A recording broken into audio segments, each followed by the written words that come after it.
যখন আপনি মায়ের নামে দান করবেন তখন কবরের শাস্তি বন্ধ হয়ে যাবে। ওটা ভিন্ন ধরনের ইবাদত, এত শক্তিশালী পাওয়ারফুল ইবাদত দুনিয়াতে নেই। একটা কথা চট করে মনে পড়লো, মনে রাখবেন,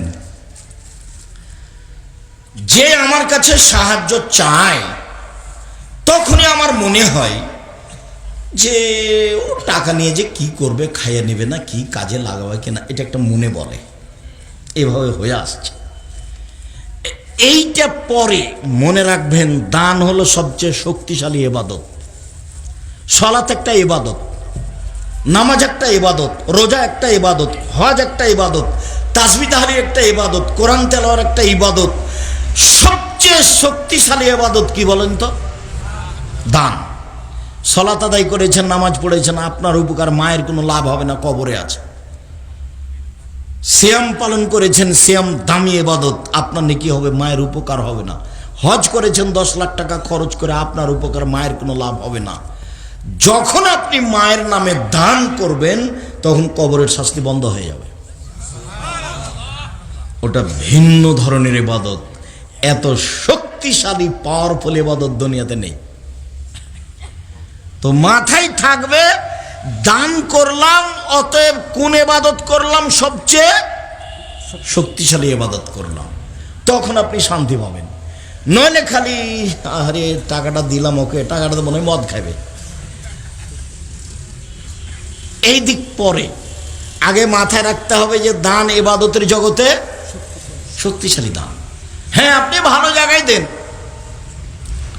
না হলে অসহায় মহিলাকে দেন, যেই মহিলা দিন রাত আপনাদের বদনাম করে। আপনি খালি বলে দেখেন, আম্মা ওই যে আমাদের গ্রামে একটা বৃদ্ধা মহিলা ছিল না আম্মা, ওকে একটা কাপড় কিনে দেন তো আম্মা। হায় হায় হায় হায়, করেছিস কি? দিন রাত খালি তোরকে বদনাম করে, ওকে কাপড় দিব? এখন আপনি কি বলবেন?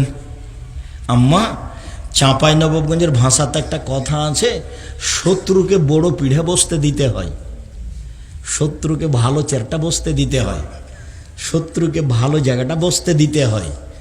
অতএব ওই গ্রাম্য চাচি আমাদের বদনাম করে, করুক, আপনি আগামীকাল সন্ধ্যা হতে হতে একটা কাপড় দিবেন তাকে। দানের সবচেয়ে ভালো পথ পানির ব্যবস্থা, দানের সবচেয়ে ভালো পথ কাপড়ের ব্যবস্থা করা। তখন ঘুরতে ঘুরতে চলে এসেছে দানের বড় পথ হলো মারা যাওয়ার সাথে সাথে গরু জবাই করে দাও, গ্রামবাসীকে খাওয়িয়ে দাও। আর যত লোক এসেছে তাকে মিষ্টি খাওয়াও, মিষ্টি ভাত যা রান্না করেছেন তা ডেনে ফেলে দিব, কুকুরে খাবে।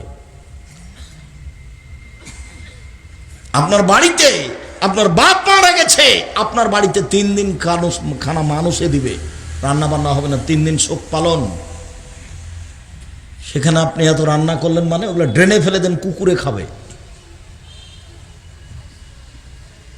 আমি আব্দুর রাজ্জাক বিন ইউসুফ, আপনাকে হিসাব করে আমাকে কথা বলা লাগে না। আমার জীবনে আমি কোনোদিন পরিস্থিতি বিবেচনা করে কথা বলিনি, কি হবে সেটা পরে। জাতির সামনে দাঁড়াই না কোনোদিন জাতিকে ফাঁকি দেওয়ার জন্য। জাতির সামনে এমনভাবে দাঁড়াই, যেটুকু জাতির সামনে বলে যাব ওইটুকু আর গায়ে যেন দাগ কেটে লেগে থাকে।